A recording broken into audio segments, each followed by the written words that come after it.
Hello, and welcome to Arrive Yoga and Mindfulness. My name is Jacqueline, and this is a beginner class. And for some of you, it might be your very first beginner class. So I'm going to introduce to you in this short period of time very simple, fundamental ideas around the practice of yoga. So all you will need is comfortable clothing to wear, some clothing that you can move easily in. I'm going to also suggest that you wear bare feet, right? So a lot of students come to class and they're not sure whether to wear socks and shoes or bare feet. We suggest bare feet. Wearing bare feet helps us to connect a little more easily to the ground, and it also prevents us from slipping when we come to the standing poses. So it's also a matter of safety. In terms of props, really nice to have a yoga mat. So you can pick these up at Canadian Tire, Winners, the dollar store. I've seen yoga mats at the dollar store, so they're not very expensive and they're really worth having. It creates not only a safe surface to work on, but it kind of delineates an area for your practice.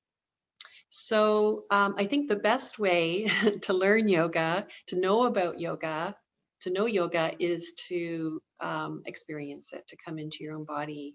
And so that's what we're going to do. And I'll guide us through it. And as we work through some of the fundamentals, I will slip in a little bit of history maybe, and some other ideas around yoga that you might find helpful.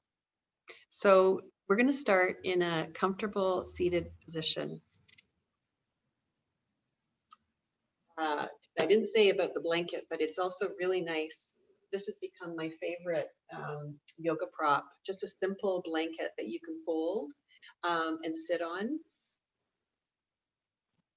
And that just helps to lift the pelvis a little bit off the ground so that your knees can drop, right? Lifting the pelvis helps to create a little bit more lift in the spine.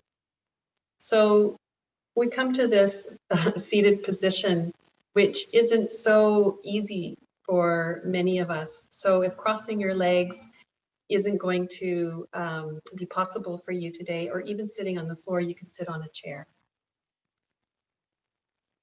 Most classes begin with some kind of centering. And this is a time to transition from your day to your practice. And rather than just slamming on the brakes and coming onto the mat, it's slowly dropping into your practice and paying attention inwardly. So in this posture then, can you feel where your pelvis, your sitting bones meet the surface of the ground or your chair? And as best as you can, let a little bit of weightiness drop down through the pelvis, down through the legs, down through the feet, creating an anchor, a gentle tethering and dropping down towards the ground, into the ground, so that the spine then and the torso can lift and be upright with ease, without effort. And so as best as you can, let your attention come inward, and you can close your eyes and beginning to feel the sensations within the body. So the movement of energy in the body. This is prana,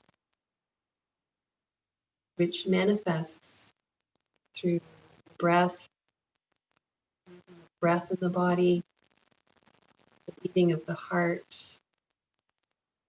your circulatory system.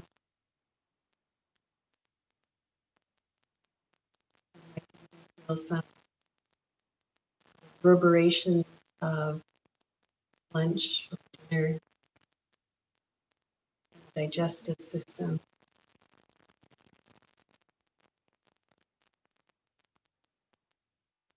So beginning to pay attention to this body. I like to think of it as begin to notice signs of life in this living body, evidence of life. So as you bring your attention inward, to also see if you can bring a quality of curiosity and kindness, so that what we are discovering doesn't need to be judged or fixed, condemned, taken away. Let your observation be light and gentle and kind. The foundation of yoga rests on the principle of non-harming or ahimsa. Teachings of yoga go way back thousands of years to India, and language at the time that the teachings were sung was originally a practice that was passed on, chanting. The language was Sanskrit. So today we use the Sanskrit words, paying tribute to this ancient practice that goes way back to just like us, trying to find ways of living more comfortably in their bodies, in their world, living with less suffering, more ease, more sense of calmness, balance in the mind.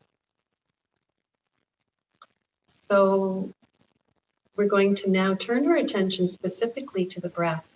And if you can bring your hands, right? Bring your hands to your belly. Bring your hand to a belt. One hand to your belly, one hand to your chest. This is a nice way to feel the breath moving in these areas. So as you breathe in, noticing any sensations here, movement of breath, and as you breathe out, again, noticing of the breath.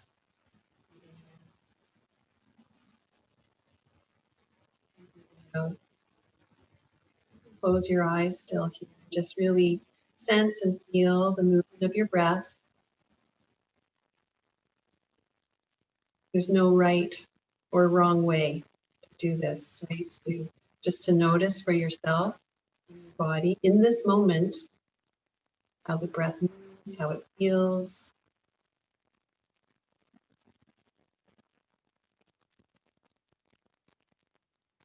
And we're going to take maybe 3 more breaths. This time, see if you can really breathe deeply into your lungs, filling the lungs, right to the top. And then exhale all the breath out.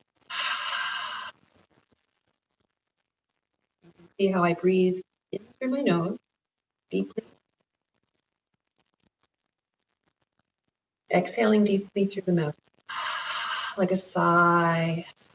Sometimes there's sounds that come out with that. Breathing in one more time and breathing out.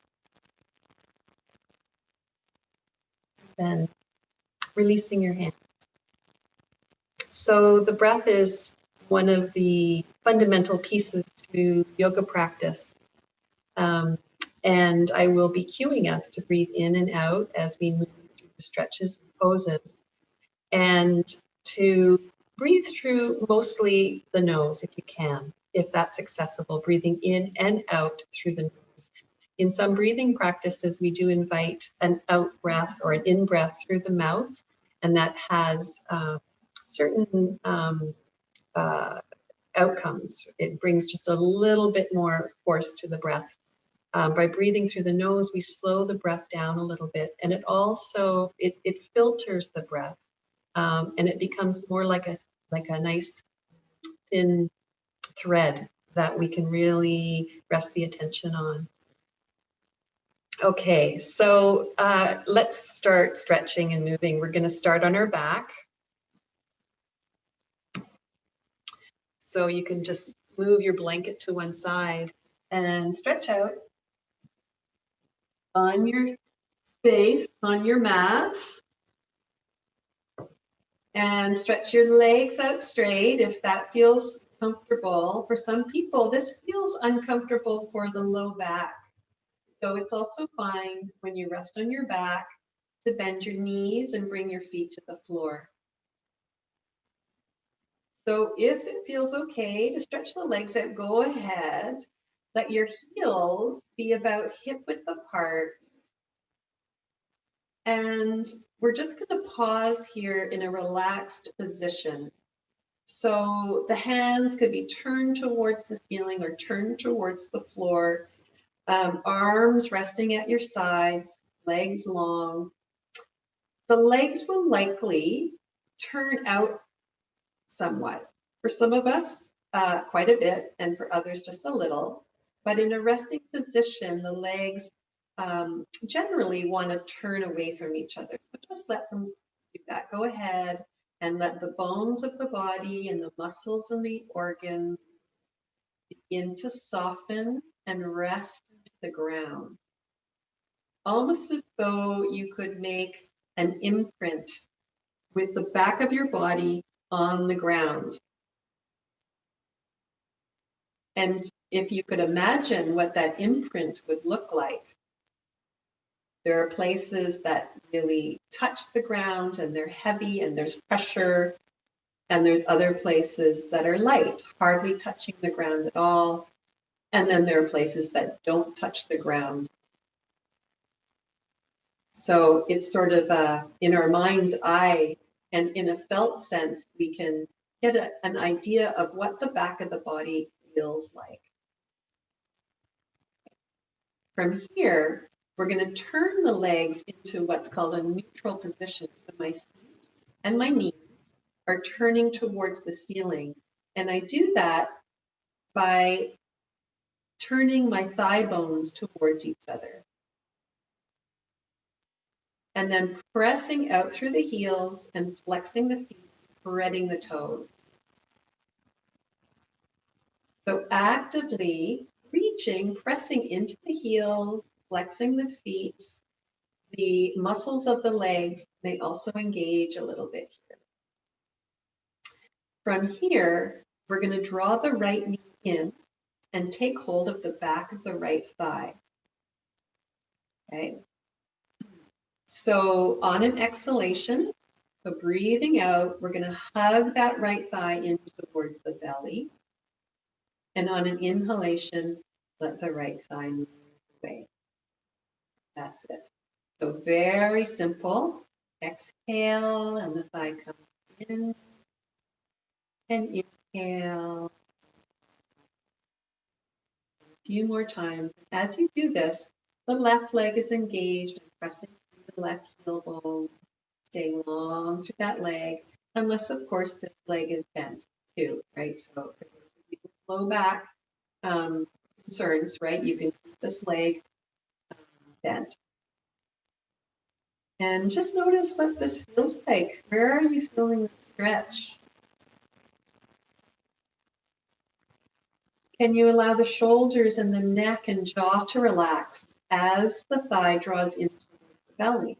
There's a tendency for the upper body to grip and pull, and it's not necessary here. In fact, you might find in your yoga practice, rarely is it necessary to grip and pull. We can learn how to exert effort with ease and strength, right? Without force, without pulling and pushing. The beautiful things about yoga, we can become strong and flexible without aggression and harm. So let's do that one more time. Exhaling, thigh to belly, and inhaling. And this time, inhale and release your leg, release it out, but relax both legs again. You might give them a little wobble. It's always nice and perhaps even essential to pause before you do the other side. We take in the information that has happened, that's occurred in the body from just that simple little hip stretch. And then coming to the other side, I'm turning my legs into a neutral position, knees turning towards the ceiling. And then I'm going to hold the back of the left thigh and exhale the breath out. Thigh comes in, inhale, let it move away. Shoulders, neck, and jaw relaxing. Letting go.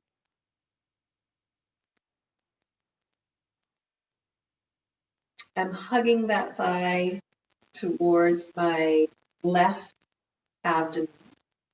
So there might be contact there between the left thigh and the left abdomen here, which can be a really lovely massage there for the abdominal organs on the left side, so the stomach, the pancreas, and the spleen, and the descending colon.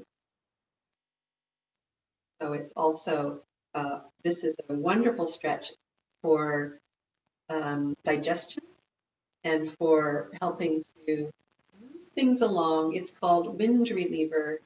So it can also help to relieve some gas. Okay, one more nice little hug in, and then inhale, and let's release that leg nice and long. Give the legs a little waggle, pause. Notice the right leg, the left leg, and already something might have shifted in yourself.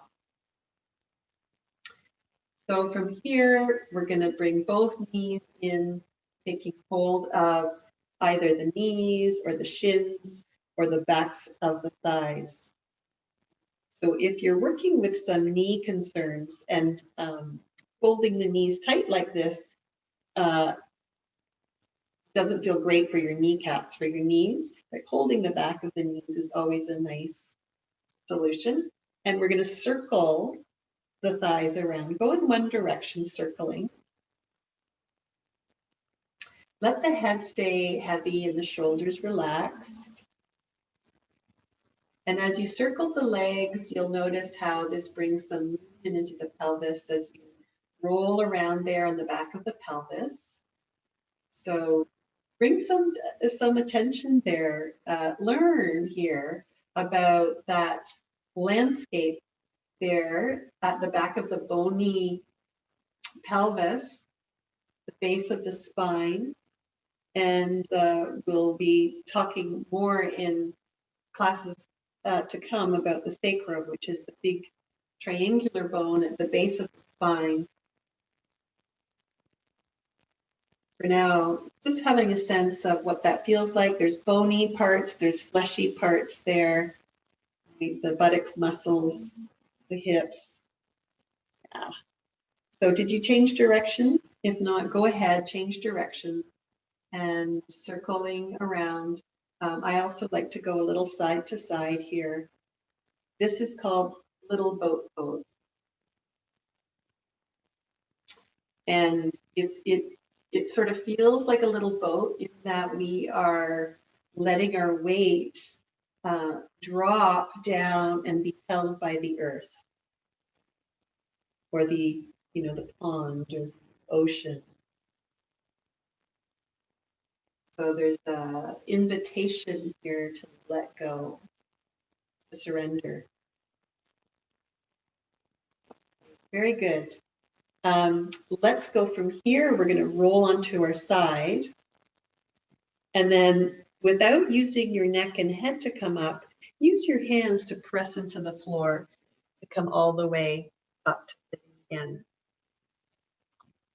So from here, we're going to come into what's called table position, table pose, and that's coming onto our hands and knees on all fours. A bit of a fixing the hair situation there. And so coming into the table position, and I'm going to spread my fingers, bring the wrists underneath the shoulders and the knees underneath the hips. And you can see why it's called table pose, yeah? And so when I'm steady and firm in my arms and my legs, and I don't mean bracing the ground, but really feeling the earth through the hands and through the legs and the feet, my spine then can move in different directions, right? If everything's bracing, hard to get that mobility in the spine. A lot of our yoga practice is about finding mobility and articulation in all the little components of the spine.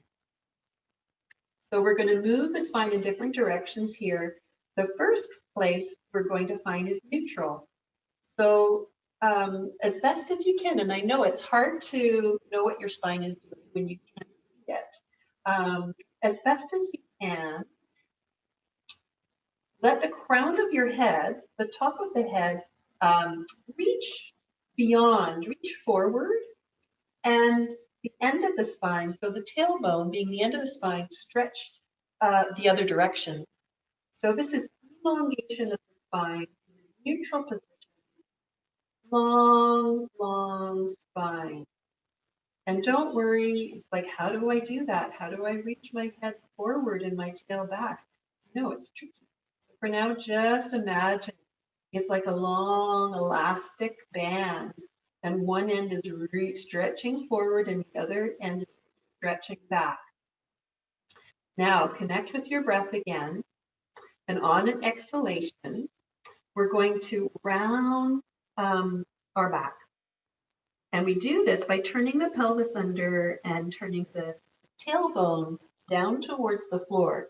And the crown of the head, so the top of the head is dropping. So you can see how it's a rounded back like a Halloween cat. And in fact, this is called downward facing cat pose. And here again, I'm still not bracing my elbows, keeping the elbows a little soft, but my hands are pressing into the ground. There's a deep connection there with the ground, so that I can draw my belly button up into my spine just a little further. I'm going to exhale the breath out, and then I'm going to inhale and move the spine in the other direction. That means lifting my tailbone and lifting my face. So my face is going to look forward, elbows still a little soft, and I come into this arched back. I call this upward facing cat. And careful not to overarch in your low back and in your neck. So you want to even curve from the top of your head to your tailbone. Yeah? And then back into neutral. So those are three positions of the spine. We've got elongation. Then we're going to round the back. So that's another direction of the spine. Flexion of the spine. And then we're going to go into upward facing cat, lifting the tailbone, lifting the face, coming into extension of the spine. Let's do that one more time. Elongation, neutral table position, flexion, downward facing cat on an exhale. Extension on the inhale. Back to a neutral position. From here, we're going to come into another pose called child's pose, taking the hips back towards the heels and letting the head drop on the floor or on the back of your hands. If your head doesn't come comfortably to the ground, it might be here and it's like my head won't come to the ground. Stack your arms, head resting there. You might need to keep your hips up away from the heels depending on how this feels for your knees. So take care of yourself. A modification for child's pose for people with knee issues, right? put a folded blanket or a pillow there, and that can make a huge difference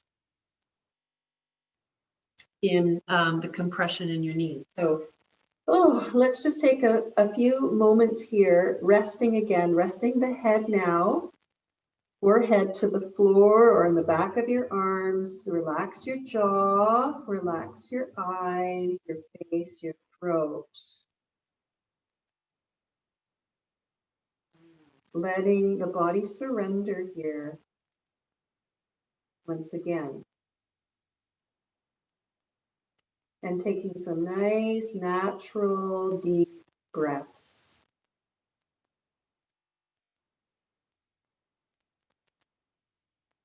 One more nice, deep inhalation. Notice how the breath moves in your body.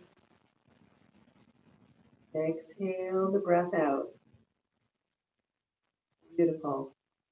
And then let's make our way back into table position. Moving your blanket out of the way.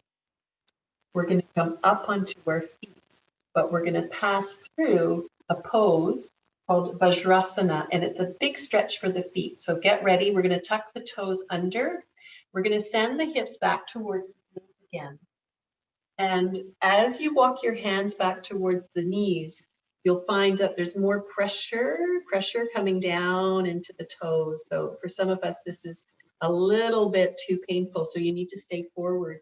Go nice and easy, settling some weight there into the heels, into the toes, right through the bottoms of your feet, and wrapping around your heel is the plantar fascia, connective tissue at the bottoms of your feet. Yoga practice can really help to keep that area more supple, more irrigated with breath and fluid, right? We'll talk more about the connective tissues in classes to come. So if that feels okay, you might come all the way up, sitting onto the toes. Let's bring the palms in front of the heart. Pause there for a moment, settling again. Tall spine. Breath in. Breath out. As you exhale, let's bring the hands to the floor again. And if you wish, if you're comfortable to do this, you can lift the knees and walk your hands back towards your feet. Otherwise, you find the best method for yourself today to come all the way up to standing. And I'm just going to adjust my screen for a moment here so that I hope that you can see from the bottoms of the top of my head. Okay, so we come up to standing.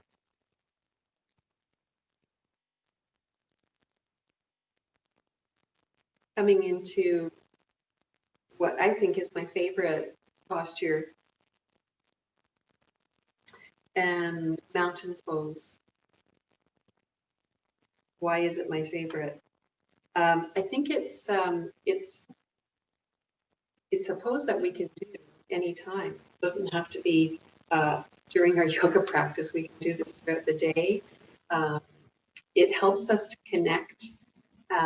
It helps us to recognize that we're already feeling the earth below, the space around us, space above us, that we're already deeply connected. And sometimes it feels like we're not, that we're separate, going around in our lives in our own little worlds. And mountain pose, standing position, helps us to see that we're part of it all, we're part of the planet, right? And it also helps us find our posture, the bones and muscles coming into alignment with gravity, so that we gain strength and steadiness in this posture. So bringing your feet hip width apart. And remember when I said on the floor that when we're relaxed, often what happens, the legs turn out and away from each other. In mountain pose and in a lot of our yoga postures, we come out of the habits that have been in the body. First, we recognize what the habits are. Are they useful for us anymore? And if not, how can we change them so that that we feel better in the body and we're not going into harmful habitual places. So if you're a person like myself who tends to want to turn the legs out quite a bit, and from a side view, what happens there is the hips come forward, right? So this is actually where I could live, waiting in line up there. But you can see how my spine has gone into quite a bit of extension, like the cat position, upward cat position. And over time, with gravity pressing down on my head, that curve could be exaggerated, and then there's compression in the disc.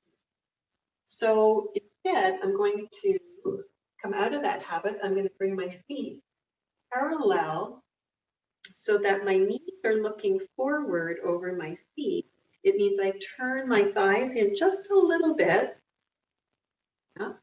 And my pelvis then, rather than hanging forward, I'm going to draw it back over my heels. Much more from here, I'm drawing the pelvis back.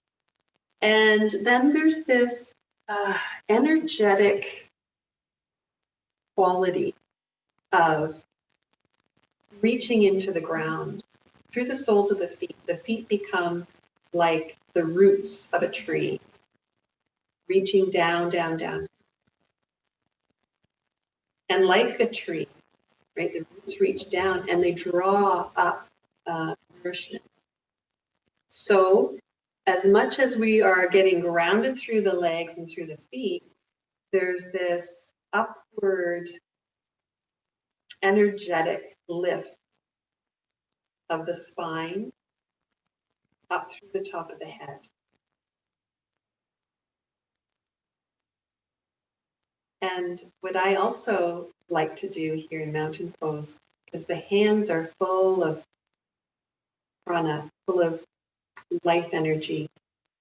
And if I just turn my palms open here, it helps to open up across the front of the chest, across the shoulders, and the heart. Helps to kind of create a bit of space there. Let's take 3 breaths here in mountain pose.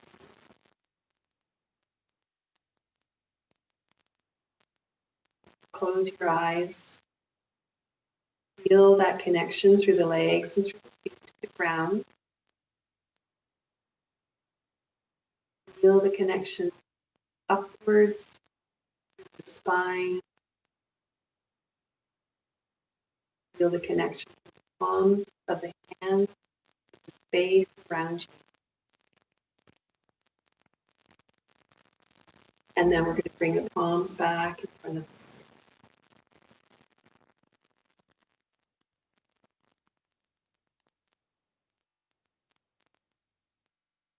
the palms. And we're going to come back down to sitting. If you could come back onto your folded blanket.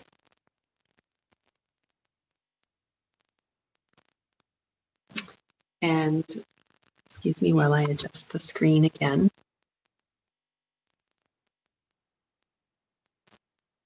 Come onto your blanket and stretch your legs out in front of you. And then reach back and maybe draw some of the muscle from underneath behind you. I mentioned them already, the sitting bones. If this is your first yoga class, you might wonder what are they? If it's not your first class, you probably heard that term over and over again. The sitting bones are part of the pelvis. They're not separate bones, but they are the most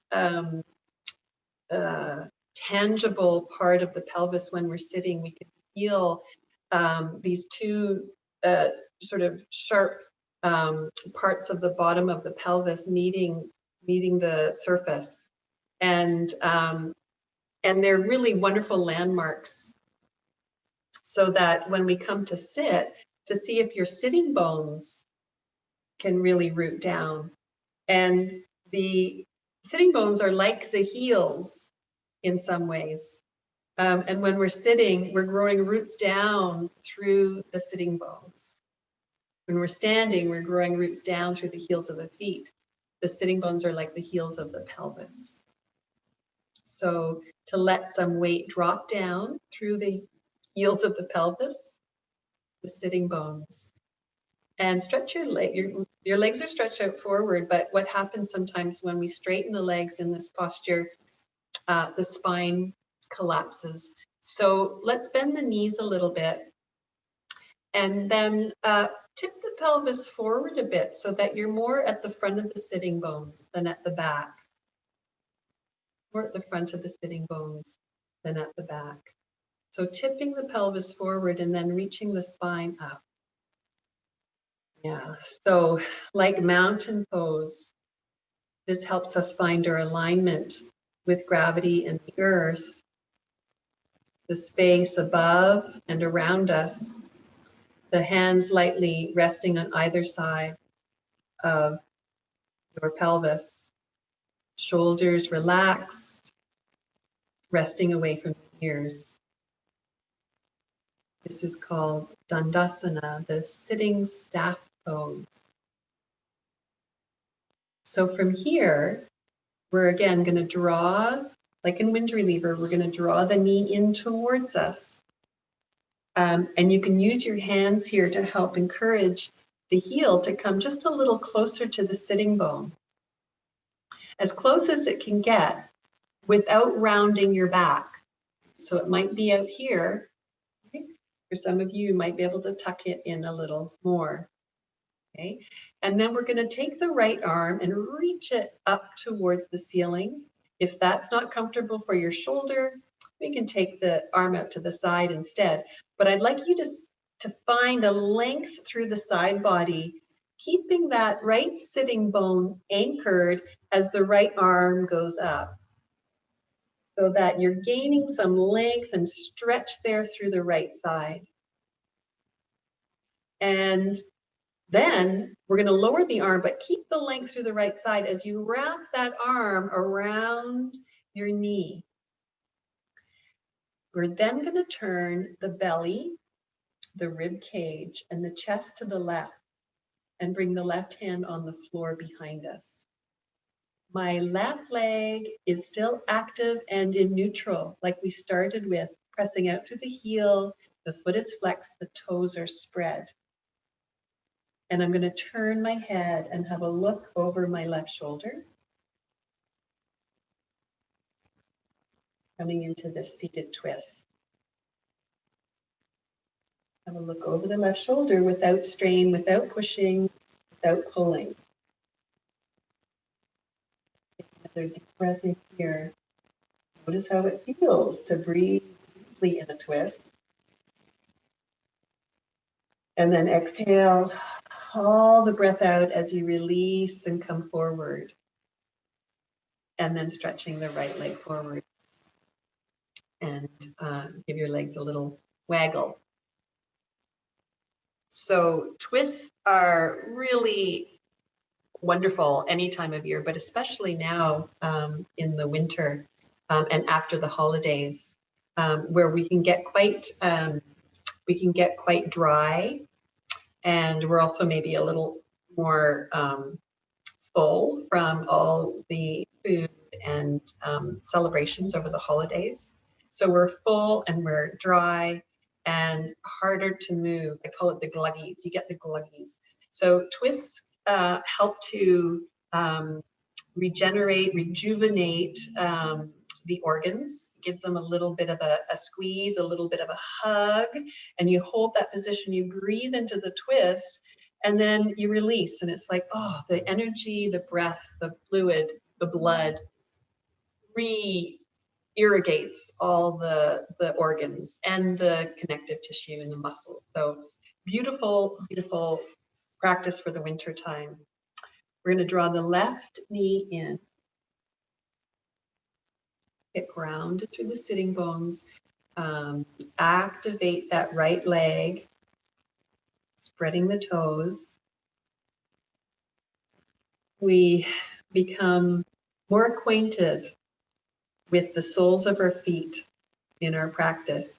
We get more acquainted with the parts of ourselves that we may overlook. Our yoga practice brings us into different shapes to get us out of the usual shapes that we find ourselves in. And this could be not just in the physical body, but in the heart and mind. So let's go ahead and do a twist on the other side. We're going to reach the left arm up long through the left side, breathing into the armpit, the left lung, the left rib cage, the left waist. And then keeping the height of your spine as that arm comes down and wrapping around your shin or your knee.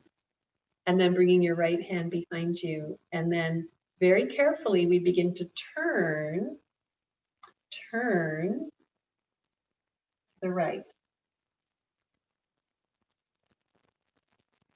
Without force.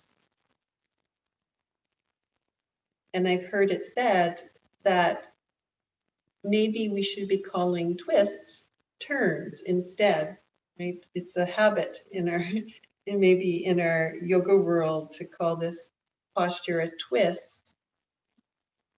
But I've also heard it referred to as their turns, which maybe has a gentler quality, less force, less tightening, and more turning. There's a spiraling action happening.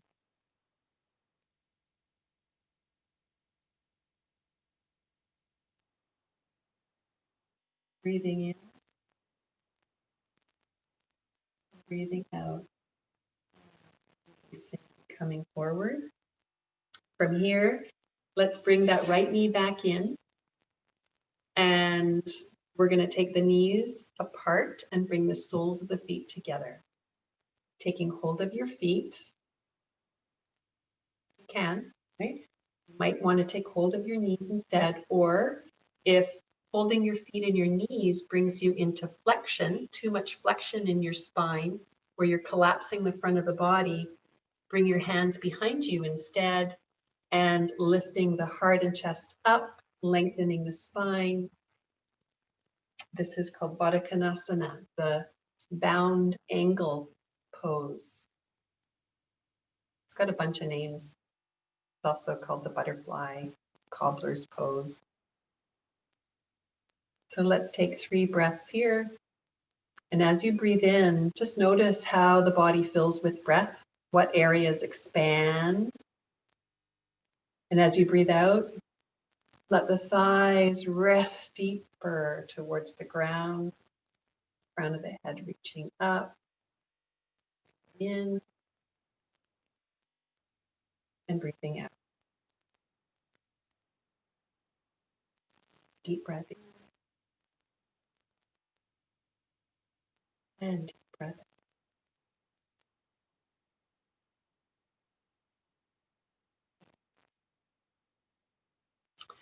So we're going to conclude with a resting posture called Shavasana.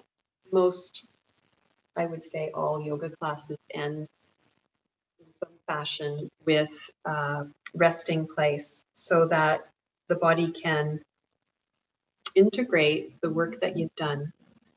It's also, I think, so important these days, especially to give yourself time to rest deeply while also staying awake. So it's not nap time, it's taking a deep rest and paying attention, staying awake and aware of what it feels like for the body to let go. Really important for our nervous system to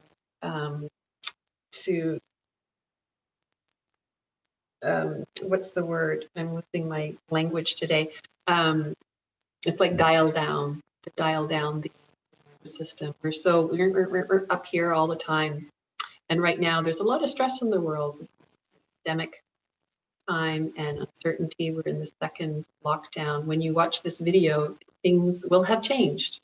Things will be different tomorrow than they are today. In the world in this moment, you know, it's January, it's cold, there's pandemic, it's lockdown, there's stress and uncertainty. So really important to recognize that the body, mind, and heart absorb, we're influenced, we're touched by the world around us. And that's a beautiful thing. And it's also important for us to know how to calm and let go of these stresses in the body, heart, and mind. So enough said about that. Let's come on to our back. What you might do is roll your blanket. I love this. Another wonderful use for having a yoga blanket or any old blanket as a prop. I'm going to roll it up underneath the back of my knees and then ease myself onto my back. I'm fine with stretching my legs out straight again. If you're someone who feels like that's not a good place for your back, then keep your knees bent. Arms at your sides, palms up or palms down. Let the legs relax. Can you feel your heel bones on the ground? Let them connect, drop. Sometimes I tap my heel a few times just to really feel that connection. And then I let it go, like dropping a rock into a pond and letting the rock just melt into the sandy bottom of the pond.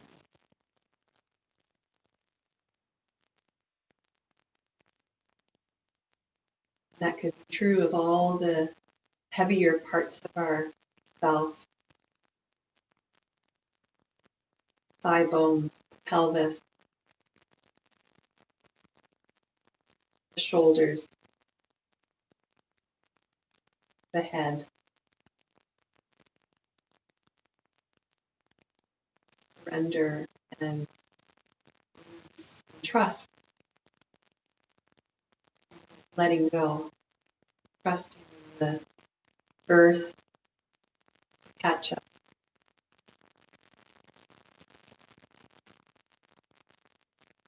Softening the ribcage. Let the ribcage just settle down towards the ground. With all this settling, you might begin to feel the breath in the body.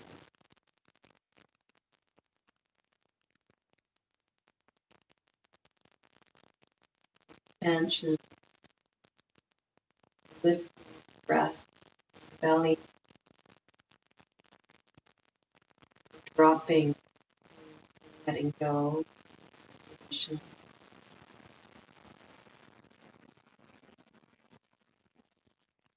Let your attention stay best as you can.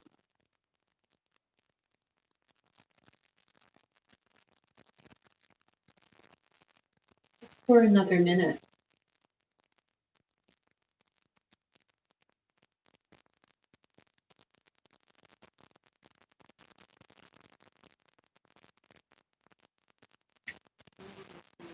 Signs of life.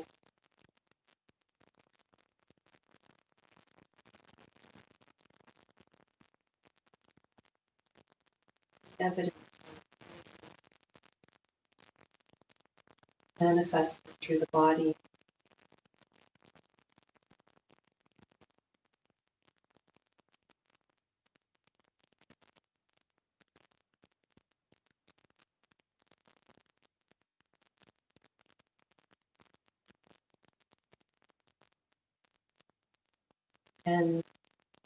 have time, it might really be a good idea to turn off the video, pause the video,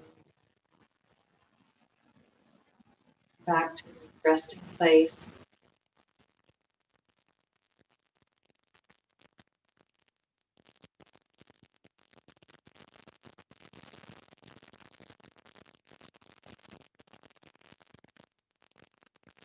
And when it's time to transition again into your day or evening, very gently bringing some movement back into the body. You might just wiggle the toes, and the fingers, let the head rock a little side to side. When whatever way feels natural and easeful for you, bringing some movement back into the body.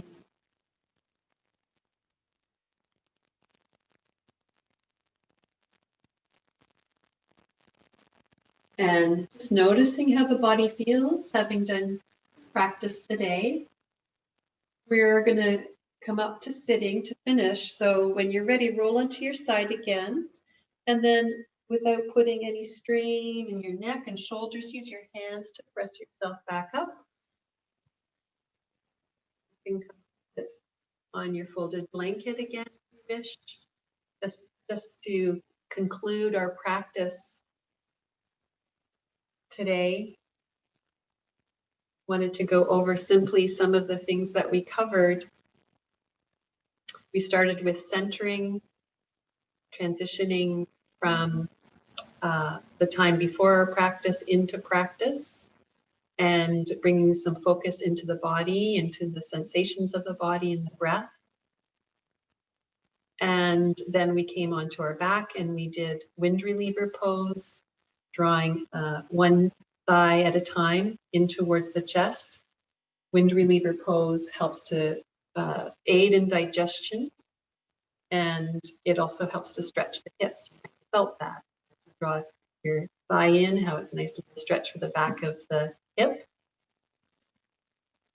Then we moved from wind reliever into little boat pose, drawing the knees into the chest and circling the knees around, feeling the back of the body on the floor, feeling the landscape up the back of the pelvis, the sacrum, the base of the spine.